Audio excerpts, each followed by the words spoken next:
तारीख 12 लेबापों नुमित 2020-25 की याइफरब नुमित असिगी तंजा लौजरगा वाटर रिसोर्स डिपार्टमेंट की 2019 दा पोस्ट वैकेंसी खरा लौखिबा पोस्टिंग दुदी सर्वेयर रोड मोरी गेस राइडर ड्राइवर पियोन चौकीदार स्वीपर टोटल पोस्ट 62 हारिबा असिगी रिटर्न आउट तौखरबा अदुई मतुंगा हजुबोबा सही मंगा हेलबोबा सरकारना करिगुंबा मुफाव रिस्पांस पिबिरक्तबा अदुगी मतुंगा ngasi amak halaga akhona press ki khuthangda sarkari maikaida wahum khara thamjage madudi water resource ki pending leriba thabak asi athuba matamda concerned minister amadi mari leinaba authority singna chaliba january tha asigi manungda haidok pinanaba association maikaidigi hanna haijari ani suba point da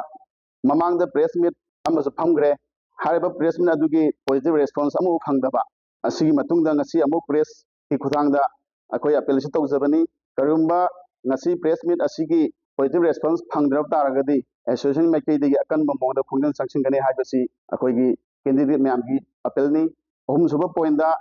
harba result out tौखिबा द यावखिबा मी सिंग अदो एस बार ओइबना मार मोरागा अखोई पुंसी असि कदम चखिदगे कदमदा अखोई की प्लेटफॉर्म ओइदगे हाइबे